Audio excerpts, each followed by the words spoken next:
brought to you by Silver Pumps. Top quality और consistent performance के लिए सिर्फ सिल्वर पंप्स, नाम याद रखना। ऐसे हैं जिनकी गंभीर चोट लगी, आपने फोटोज भी देखी होंगी, हर जगह हमने पोस्ट करी हैं ताकि हम लोग ज्यादा से ज्यादा लोगों को बता सकें कि हमारे बच्चों के साथ क्या हुआ है। हमला हुआ है जिन बच्चों पर, उनके अगेंस्ट जिन्होंने भी एक्शन लिया उन सभी के अगेंस्ट एक्शन लिया जाए ताकि फ्यूचर में ऐसी कोई भी घटना ना हो और बच्चे सेफ रहें। चौधरी चरण सिंह हरियाणा कृषि विश्वविद्यालय के छात्र अपनी मांग को लेकर लगातार डटे हुए। रात को जो लाठीचार्ज हुआ जिसमें 3 छात्र गंभीर रूप से घायल हुए और लगभग 8-10 छात्र के जो मामूली चोट लगी है और छात्र अपनी मांग को लेकर लगातार बैठे हुए। मैं दिखाना चाहूँगा कि यहाँ छात्राएं आप देख सकते हैं एचयू 4 नंबर गेट के पास यहाँ लगातार धरना दिए हुए हैं और सभी छात्र यहाँ सैकड़ों छात्र बैठे हुए हैं। तो ऐसे में एचयू की छात्रा हैं, इनसे बातचीत करेंगे। तो आप क्या कहना चाहें कि मामला क्या हुआ था और आज दूसरे दिन क्या हुआ? जी देखिए, जैसा कि आप लोग जानते हैं कि हमारी यूनिवर्सिटी में पहले ऐसा होता था कि 75% से ऊपर जितने भी बच्चे होते थे जिनके मार्क्स आते थे उन सभी को स्कॉलरशिप दी जाती थी। नया रूल लाया गया कि सिर्फ 25% जो बच्चे होंगे उनको स्कॉलरशिप दी जाएगी। हम इसी के अगेंस्ट अपने व्यूज रेज कर रहे थे जब हमारे ऊपर लाठीचार्ज किया गया। देखिए, स्कॉलरशिप कोई बड़ा मुद्दा नहीं है, मतलब हम स्कॉलरशिप के लिए भी इसलिए आवाज उठा रहे थे क्योंकि हमारी जो फील्ड एग्रीकल्चर, आप भी जानते हैं किसान वर्ग है, सारे बच्चे जो हैं वो किसान वर्ग से ही आते हैं। तो ऐसे में उनके लिए फाइनेंशियल जो है स्टेबिलिटी,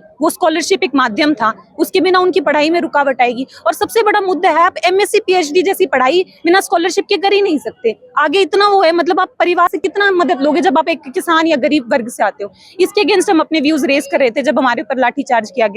तो देखिए, किसी भी बच्चे की सेफ्टी जो है ना यूनिवर्सिटी में एक बहुत बड़ा मुद्दा होता है। हम बस यही चाहते हैं कि हमारे जो साथी हैं वो सेफ रहें, और ऐसे में अगर कोई टीचर या कोई गार्ड हमारे ऊपर ऐसे हमला करेगा तो हमारी सेफ्टी की गारंटी कौन लेगा? हम उसी के अगेंस्ट अपने व्यूज रेज कर रहे हैं आज भी। तो जैसे जो रात की घटना हुई उसमें कितने छात्रों के चोट लगी है, लगभग कितने गंभीर है? लगभग 3 बच्चे तो ऐसे हैं जिनकी गंभीर चोट लगी, आपने फोटोज भी देखी होंगी, हर जगह हमने पोस्ट करी हैं ताकि हम लोग ज्यादा से ज्यादा लोगों को बता सकें कि हमारे बच्चों के साथ क्या हुआ है।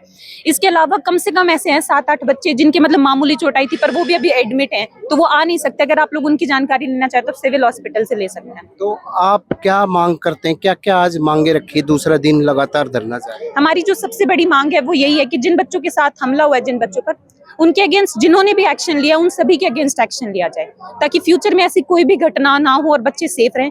दूसरी मांग हमारी यही है कि जो हमारी स्कॉलरशिप पहले थी, हमें बस उतनी स्कॉलरशिप चाहिए, ना हम ज्यादा की मांग करें ना हम कम की मांग करें। तो आज ये दूसरे दिन लगभग कितने स्टूडेंट यहाँ धरने पे बैठे? लगभग 200 से 250 बच्चे आज यहाँ आए हैं, और वो भी इसलिए नहीं आ पा रहे क्योंकि हमारे एग्जाम्स चल रहे हैं। तो बच्चों को ये डर है कि वो एग्जाम नहीं दे पाएंगे या उनका एग्जाम हो जाएगा। कल भी बच्चों का एग्जाम है लेकिन फिर भी बच्चे हमारे साथ सुबह से जुड़े हुए हैं।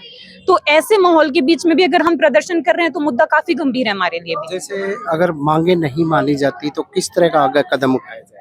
हम यही बने रहेंगे। जैसे हमने पहले दिन से कहा है, हमने हमेशा शांतिपूर्वक तरीके से धरना दिया है। हम इतने पढ़े लिखे बच्चे हैं, अगर हम एमएससी और पीएचडी कर रहे हैं तो हमारे अंदर इतनी समझ है कि हम गलत रास्ते पर नहीं जाएंगे। हम पहले दिन से शांति से बैठे हैं, आखिरी दिन तक शांति तक ही बैठे रहेंगे और उम्मीद करते हैं कि प्रशासन कुछ करेगा इसके अगेंस्ट। तो ये थे एचयू के स्टूडेंट, इनका साफ तौर से कहना था कि जो इन्होंने मांगे रखी है वो पूरी की जानी चाहिए, नहीं तो लगातार यहाँ धरना जारी रहेगा और शांतिपूर्वक धरने पे बैठेंगे।